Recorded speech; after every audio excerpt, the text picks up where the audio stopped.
மகாபெரிவா திருவடிகளே சரணம். எல்லாருக்குமே வாழ்க்கையில் மாற்றம் அப்படிங்கிறது வேணும் அப்படின்னு ஆசைப்படுவோம்.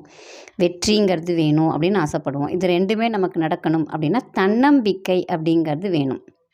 இப்போ அந்த தன்னம்பிக்கை வேணும் அப்படின்னா என்ன செய்யணும், நம்மளை எப்படிலாம் நம்ம மாற்றிக்கணும் அப்படிங்கிறதுக்கு ஏபிஜே அப்துல் கலாம் ரொம்ப அருமையாக சொல்லியிருக்காங்க.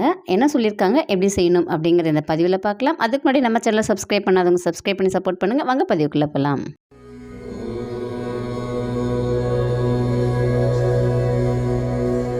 நம்மளுடைய ஏபிஜே அப்துல் கலாம் ஐயாவை பிடிக்காது அப்படின்னு யாரும் சொல்ல மாட்டாங்க.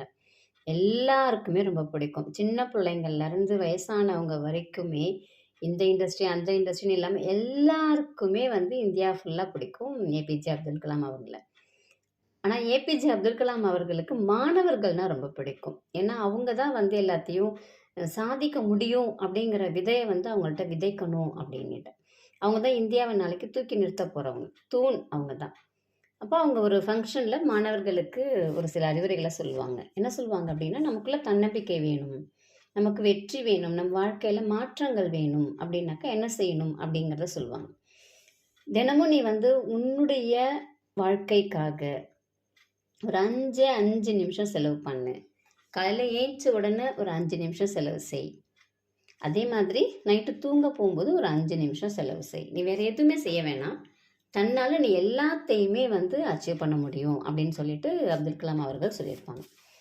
என்ன அது அப்படின்னு பார்த்தீங்கன்னா, ஒன்றும் பெரிய விஷயம்லாம் இல்லை, ரொம்ப சின்ன விஷயந்தான். உனக்குள்ள ஒரு தன்னம்பிக்கை விதையை போடணும் அப்படின்னு நினைக்கிறாங்க.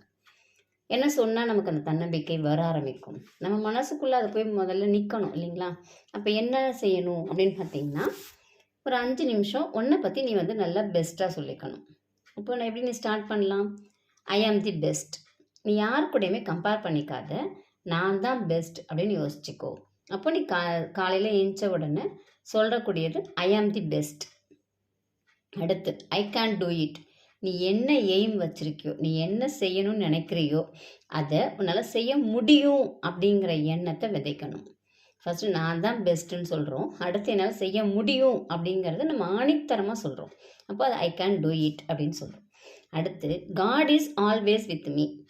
கடவுள் எப்பயுமே என் கூட இருக்காரு அப்படிங்கிற எண்ணத்தை விதைச்சிட்டோம்னா நமக்கு தோல்விங்கிற பயம் வராது. ஏன்னா நம்ம கடவுள் பார்த்துக்குவார் அப்படின்னு யோசிச்சிருவோம். அப்போ God is always with me.